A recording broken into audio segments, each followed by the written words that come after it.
claro, eso suponía un cambio en esos años pues muy importante, ¿no?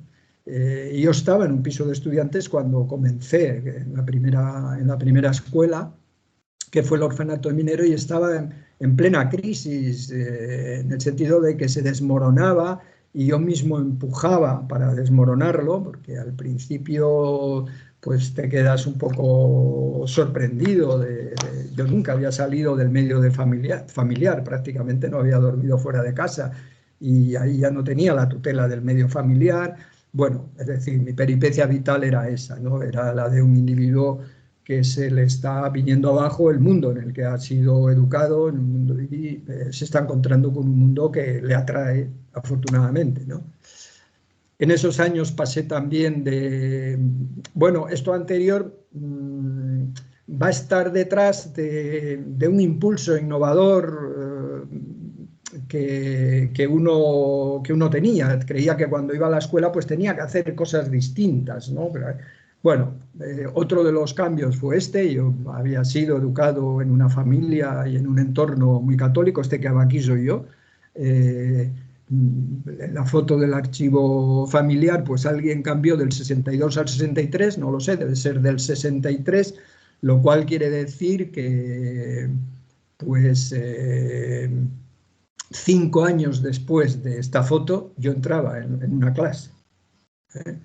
Bueno, estaba en pleno proceso de cambio cuando fui allí, porque ya en los pisos de estudiantes, pues los tengo como reliquias, porque estas cosas siempre las hay que cuidar y querer, ¿no? Por ejemplo, pues el mono desnudo, el zoo humano, estos libros que fueron bestseller en su momento, ¿no?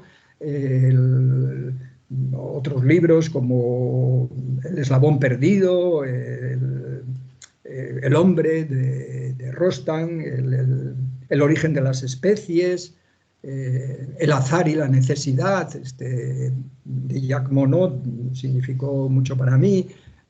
Bueno, no todos, diríamos, se leen al mismo tiempo, pero yo hacía lecturas de ese tipo que caían en mis manos gracias a los compañeros que tenía que conocían esto gracias a la universidad, ¿no? Y bueno, esto fue cambiando totalmente, me fue convirtiendo pues, en un materialista. Ya luego, más adelante, ya pues, por ejemplo, los ensayos materialistas de Gustavo Bueno, es decir, lo que yo llamo un poco de ilustración, ¿no? Es decir, simplemente el ponerse a leer cosas distintas a las que había leído hasta entonces, pues fueron desmoronando, y yo mismo a partir de un cierto punto pues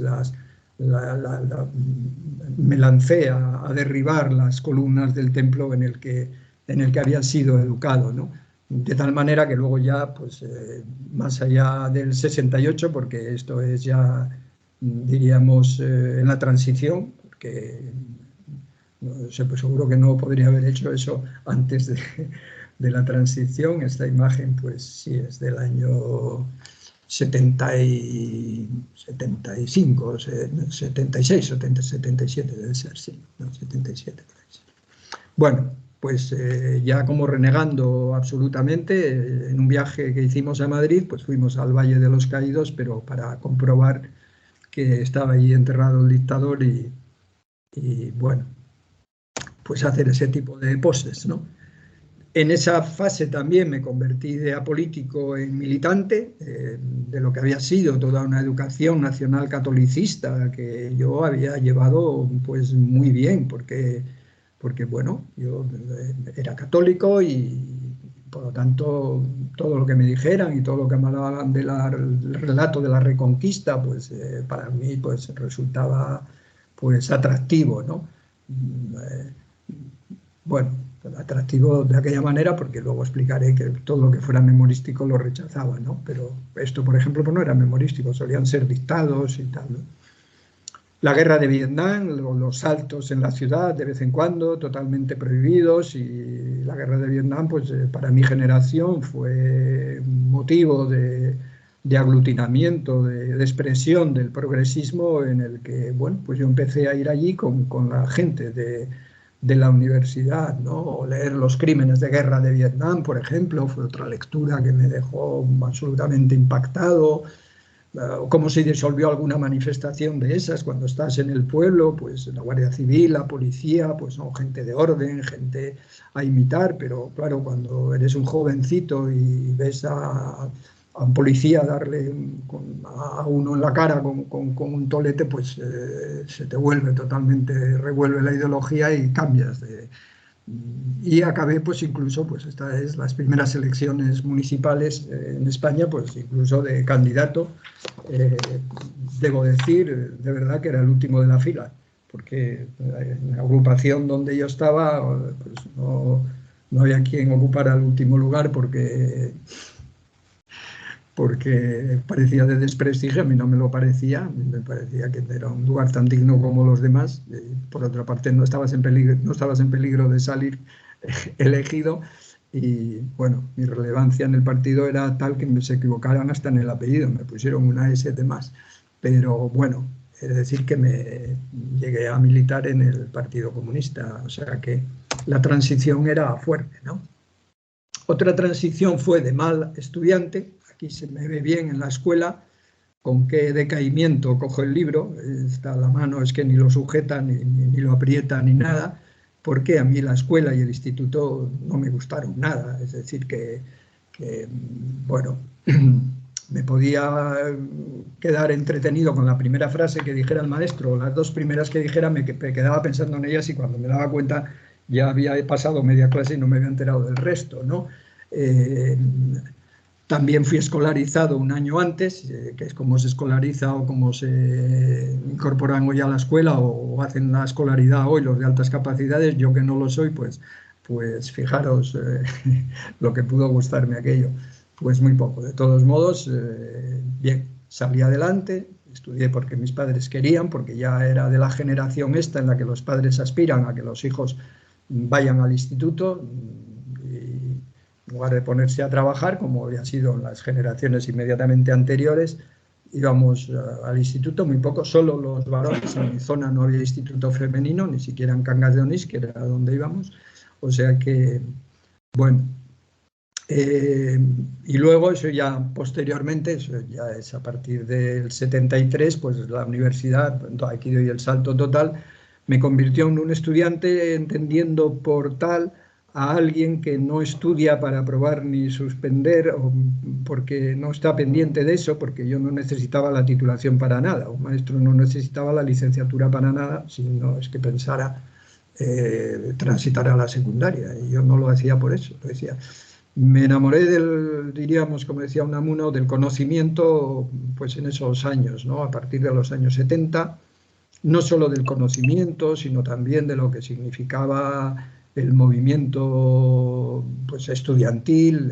Aquí estoy señalando estas ventanas porque aquí era donde eran las asambleas de estudiantes, y a mí aquello realmente me dejó impactado ver a gente, un moderador, y sin más orden que un moderador que daba la palabra, pues la gente decía unas cosas. Claro, yo lo que no sabía es que algunos de ellos pues militaban ya o estaban organizados de alguna manera y llevaban muy pensado lo que decían allí. Yo, de todos modos, de vez en cuando tomaba la palabra por libre y decía lo que me parecía, hasta que me ficharon, pero bueno. Y buen estudiante significa pues esto, ¿no? Muy sistemático, muy de libro que leía, pues libro que hacía una ficha, que decir, que no estudiaba solo para aprobar. Afortunadamente luego me fui a la sección de geografía, y en la sección de geografía, pues bueno, hice buenas relaciones porque iba mucho al departamento y tal, y entonces ya era una manera de estudiar, de relacionarme con el conocimiento. Yo me daba cuenta de la cantidad de cosas que aprendía que eran útiles para ir por la calle y mirar y ver las cosas de otra manera, ¿no? No digamos en geografía, poder explicarse un paisaje, la relación entre los elementos humanos, a mí eso me encantaba, ¿no? De manera que, bueno, cuando fui a la universidad ya iba, ya tenía varios años en la escuela, ¿eh? Pero bueno, quiero decir que esa época primera está marcada por esas transiciones. Bueno, pues lo que decía antes de la normal, esta es mi promoción de la normal, este soy yo. jovencito y un poco desganado, como se puede ver. Bien, una normal que pues realmente no nos enseñaba nada de pedagogía, nada, porque precisamente se dictaba por apuntes la pedagogía, unos apuntes absolutamente insulsos y pues muchas veces el profesor de prácticas, por ejemplo, pues nos contaba sus aventuras de cuando había sido maestro, pero vamos, conocimiento académico interesante que me cautivara, como me cautivó luego la universidad, pues no había allí, ¿no? Y esta es mi primera escuela, ¿no? En enero del 68 yo fui al orfanato minero, este era el orfanato minero de Oviedo, bueno, con pequeños cambios, sigue siendo así, con pequeños cambios arquitectónicos, quiero decir, ¿no? Estaba dirigido por el Opus Dei, de manera que, bueno, ahí el nacionalcatolicismo seguía bastante vigente, ¿no? Todavía. Este es el orden de entrada, este yo ya lo había conocido, por lo tanto no me extrañaba nada, no me parecía ir a una institución extraña, pero en aquellas transiciones, pues bueno, en fin, había que convivir con lo que había en el aula, en el colegio, lo que había que hacer en el aula no era ningún misterio, porque yo siempre había estado en la escuela y por lo tanto sabía lo que se hacía en la escuela. Cualquiera que ha ido a la escuela sabe luego que el maestro pues explica de vez en cuando, otras veces pone ejercicios y cosas así, ¿no? Aquí en el orfanato minero había pocas posibilidades de hacer cosas alternativas. De todos modos, bueno, pues aquel intento de hacer cosas diferentes y un poco esa idea de innovación basada también en lo que uno iba cambiando, pues yo recuerdo como cosas que no hacían otros y que eran novedosas allí, pues estaba pues la de no rezar para entrar en la clase, ni nada, ni dar clase de religión. Por ejemplo, ir a ver, salir e irse a una sala que había en otro sitio, en otro barracón de estos, a ver el programa El hombre y la tierra de Félix Rodríguez de la Fuente, organizar actividades distendidas entre ellos, como un concurso muy famoso que había en la televisión, Cesta y Puntos, y entonces jugábamos a cesta y puntos para trabajar algunos temas, la parte memorística de algunos temas y cosas así, ¿no? Y yo me tenía por tremendamente innovador con eso, ¿no? Yo iba al piso de estudiantes y contaba lo que hacía, bueno, y lo pasábamos en grande y me admiraban, me decían, bueno, porque claro, tampoco era la escuela que ellos habían conocido. Nos íbamos alguna vez, nos fuimos de tienda de campaña el fin de semana, ¿no? Pues, a ver pues, unas cuevas, las cuevas de San Román de Candamo, o íbamos al Naranco, al monte que está aquí ahí detrás, y bueno, esas innovaciones de entonces, ¿no? Esa fue mi entrada en la escuela, ¿no? El aula que tenía, ese no soy yo, pero mi aula era exactamente igual que esta al otro lado, ¿no? Con su tarima y tal. Hay que tener cuidado también porque, por ejemplo, este señor, eh, que nos parece innovador porque les ha regalado la tarima a los alumnos, ¿no? Bueno, lo cuento porque es gracioso, ¿no? Parece que está rompiendo un poco el orden de aquello, pero lo hacía porque él tenía su mesa al final de la clase, se colocaba allí y así los controlaba mejor. De tal manera que cuando tocaba estudiar, ninguno se le ocurría mirar para atrás porque él sí que los estaba mirando y ellos no le podían mirar a él. Entonces les hizo una fila de atrás, los puso ahí atrás y él se puso la mesa del maestro en la parte de atrás, ya que es lo contrario de la innovación, era el extremo de la vigilancia, ¿no? Porque él se ponía atrás del todo. Pero bueno, yo la recuerdo perfectamente porque esta era mi clase, ¿no? Cuando escribí este libro recorrí pues, todos los centros en los que había estado, los almacenes, allí donde me dejaron entrar, los archivos para ver quiénes habían sido mis alumnos. Aquí no apareció el archivo de los alumnos, de todos modos sí que contacté con alguno porque lo puse en Facebook y alguno apareció y tal. Bueno, del cual hablo de él en el libro.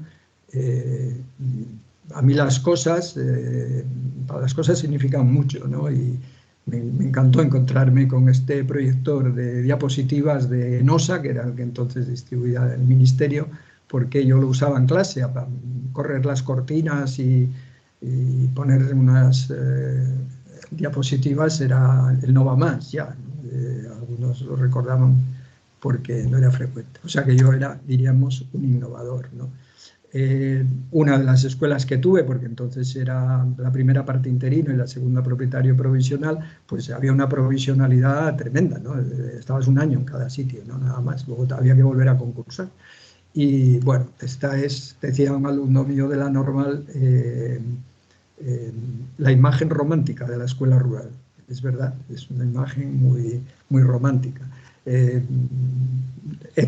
tomado contacto con algunos de ellos que viven, estaban en la zona entre Riondas y Cangas de Onís y bueno, pues hemos hablado y hemos recordado aquellas clases y tal, ¿no? Bueno, se me ve ahí pues que hay una cercanía con ellos, no, en fin. Este grupo, teníamos la clase aquí, en este viejo monasterio y convertido en parador nacional de Cangas de Onís. La clase eran estas 3 ventanas y bueno, la pongo porque, por ejemplo, yo jugaba el partido con mis alumnos. Era una portería y entre esto y unas chaquetas que tirábamos allí, pues era la otra portería, ¿no? Y bueno, eso era pues ya innovador, me parecía a mí innovador, que nuestros maestros no jugaban con nosotros al fútbol, los que yo había tenido. Y algunas innovaciones, sí, recuerdo, por ejemplo, y lo cuento en el libro, de haber hecho un mapa aquí en el suelo con piedras, pero orientado el norte hacia el norte, el sur hacia el sur, el este hacia el este y tal, porque, bueno, pues yo en algún sitio había leído que colgar los mapas era muy inconveniente porque los alumnos acababan asociando que el norte estaba para arriba, para el cielo, el sur estaba para abajo, para la tierra y así, ¿no? Y entonces que convenía enseñar los mapas pero posados en el suelo, cosa que luego, bueno, superé porque, bueno, era una afirmación bastante gratuita, ¿no? Nadie se le ocurría o subir en globo o bajar, hacer un agujero en la tierra para ir a Madrid, todo el mundo ya acababa interpretando bien el mapa, ¿no? Bien, bueno, aquí, bueno, lo puedo decir, aquellos cambios que dirigían mi práctica, pues en este caso concreto, ya en otros también después, pero bueno, pues tuve un enfrentamiento con la iglesia porque el cura tenía la iglesia en obras y entonces decía misa en mi aula, en mi escuela unitaria, y me dejaba las cosas allí y los lunes tenía yo que desmontar el altar que lo tenía encima de la mesa, de mi mesa de maestro, ¿no? Y un día ya pues me enfadé y lo cogí todo y lo metí en una caja de cartón y lo puse aquí a la puerta, lo puse en el portalón que se llamaba, ¿no? La puerta de entrada. Entonces, claro, eso llegó a la inspección y tal, pero bueno, en esas cosas la inspección, yo nunca tuve realmente problemas serios con ella. Lo tomaban, bueno, pues nada, pues un joven que, bueno, pues lo que hacían era pasarme aviso de que lo arreglara de otra manera, pero que entonces, bueno, pues nada, lo arreglé muy fácil porque uno de los alumnos era monaguillo también, entonces él se comprometió a desmontar el altar del cura antes de que llegara yo el lunes y, y así lo solucionamos, ¿no? Pero quiero decir, ¿qué cosas hacía yo? Que además esto lo contaba en el grupo de amigos y tal, y bueno, me llamaban el profe y todo, yo tenía una gran autoestima de innovador. Tenía una gran autoestima de innovador, ¿por qué? Porque sí que eso lo tenía de la normal, que había que cambiar la escuela tradicional, que siempre se decía en estos términos, no había que cambiar la escuela tradicional, ir a una enseñanza que no fuera tan memorística y tal, y bueno, pues sí, eso sí que lo había oído en la normal, ¿no? Pero, o lo de los mapas y tal, ¿no? Pero lo demás era todo puro sentido común, carácter personal, lo que fuera, ¿no? No todo era bueno, porque yo había heredado de la escuela, pues, bueno, lo bueno y lo malo. A mí me parecía normal, por ejemplo, lo que hacían algunos maestros, me parecía, incluso después de las palizas que nos daban algunos, me parecía incluso una cosa prudente, pues que de vez en cuando decirle a un alumno, pon la mano, y poner la mano y con una reglita, darle una reglita, con la reglita en la mano. Vale, pues sí, yo eso lo hacía también. Quiero decir que lo que era la cultura escolar en la que yo estaba enculturado, por más que iba avanzando en tal, era tan fuerte la idea que tenías de la escuela que aunque fueras innovador, pues podías hacer alguna cosa de estas y de hecho pues yo la hacía, ¿no? Es decir, esto también lo digo para no pasar a la historia de la pedagogía como un gran pedagogo, que no es mi intención en absoluto, ¿no? Bueno, digo aquí, enseñaba y pensaba en la profesión. Esto es distinto, quiero poner énfasis en esto, no pensaba en la profesión. En esa época yo lo que hacía eso era el sentido común, la manera de ser, los cambios que estaba atravesando, pues los llevaba a la escuela, se reflejaban en la escuela, pero yo pensaba en la profesión desde un punto de vista, diríamos, reivindicativo. Como era interino, pues enseguida en el movimiento de interinos, porque nos obligaban a pedir cada año, no nos dejaban renovar en la misma escuela, etcétera, etcétera. No nos pagaban el verano, es decir, en aquella época nos cesaban antes del verano, en junio, julio y agosto no lo cobrábamos y hasta que no nos daban escuela en septiembre no cobrábamos otra vez. Y entonces, bueno, pues eso daba lugar a movimientos. Yo fui uno de los creadores. Mi primera fue la Asociación de Antiguos Alumnos de Magisterio, que era una manera de camuflar porque es así que se autorizaba. Asociaciones de antiguos alumnos se podían autorizar, pero todavía no estaban legalizados los sindicatos, pero funcionábamos casi como una especie de sindicato, es decir, porque nos dedicamos a reunirnos para ver por qué íbamos a protestar. Contenido pedagógico no le dábamos mucho a este tipo de asociaciones, pero no es lo mismo pensar en la profesión que pensar la profesión, ¿no? Bueno, nos parecía que estábamos descubriendo el mundo. Luego, cuando lees historia de la educación, pues te enteras. Por ejemplo, pues Aida Terrón, a la que cité al principio, ha estudiado bien las formas de sociabilidad que siempre han tenido los maestros, ¿no? Siempre hubo formas de organizarse y, bueno, pues que, como lo desconocías todo, nos parecía que todo lo estábamos inventando nosotros, que éramos... Bueno, esta imagen, ya estoy terminando esta parte. Esta fue la primera escuela en la que, donde yo tengo el primer recuerdo de haber pensado en la profesionalidad, ¿no? Esta era una escuela de niñas, era esta parte, y de niños esta. A mí me adjudicaron como interino esta, y me puse de acuerdo con la maestra para quedarme yo con los niños y las niñas mayores y ella con los niños y las niñas pequeños. Y entonces creamos una escuela mixta donde no la había, porque eso todavía era bastante, bueno, supongo que había alguna más, claro, en los pueblos donde no había más que una escuela, pues la había, ¿no? Bueno, lo que quiero decir es que aquí yo recuerdo mirar a la puerta, así lo cuento en el libro, y pensar, si alguien entrase por esta puerta y me preguntara por qué estoy haciendo lo que estoy haciendo y por qué están mis alumnos haciendo lo que están haciendo, ¿qué le podría decir? Y me daba cuenta de que solo podía decirle, pues, porque se hace así. Es decir, ¿por qué yo les digo, vamos a estudiar esta lección y ahora vamos a hacer esos ejercicios del libro, ¿no? O por qué yo les pongo divisiones y luego las voy corrigiendo, por qué hago un dictado. Bueno, ahí sí tenía una innovación, sí, es verdad, sí, ahí tenía una innovación ya en las escuelas anteriores. Una de las innovaciones que más me hacía tener autoestima de innovador era el dictado copia, ¿no?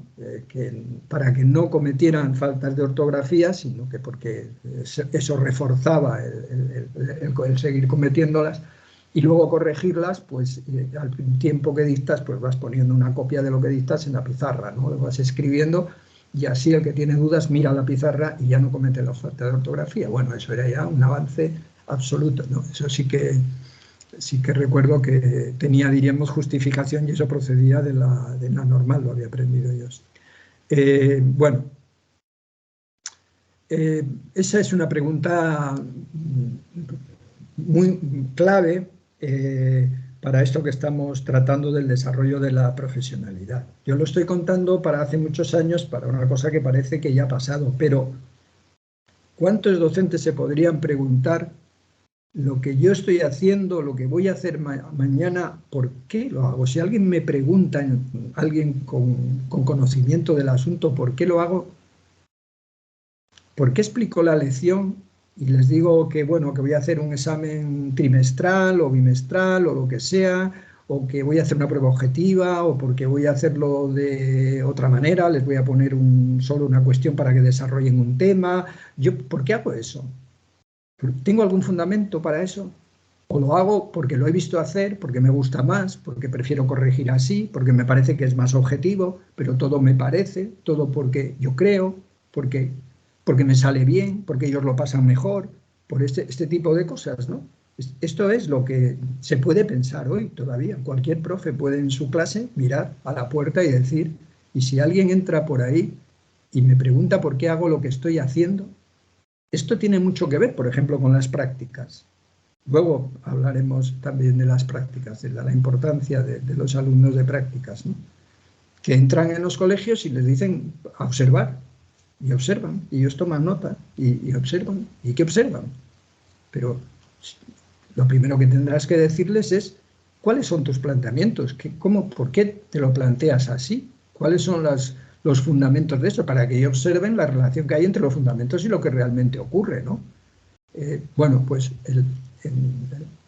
traigo esta imagen porque, bueno, esta escuela también la visité cuando estaba escribiendo esta autobiografía y ese recuerdo es muy importante porque ese es un germen de profesionalidad. Ese es el primer paso. Y esta es la foto que tomé cuando fui a visitar esta escuela, ya estando escribiendo este libro, que había sido convertida pues, en un taller de corte y confección, ¿no?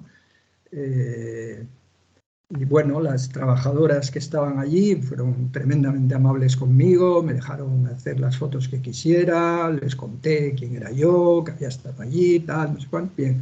Y estuvimos hablando y bueno, una de las fotos era cuando la observé en casa, la traigo y la pongo ahí, porque es como si reflejara al microscopio lo que empezaron a ser mis neuronas en lo profesional a partir de entonces, ¿no?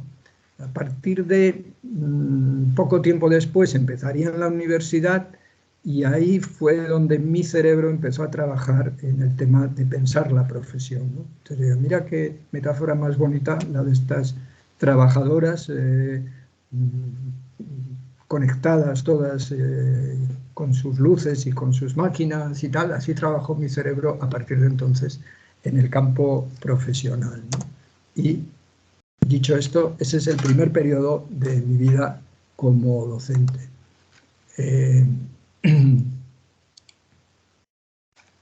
Hasta aquí el primer capítulo del libro. Ese es el primer capítulo del libro.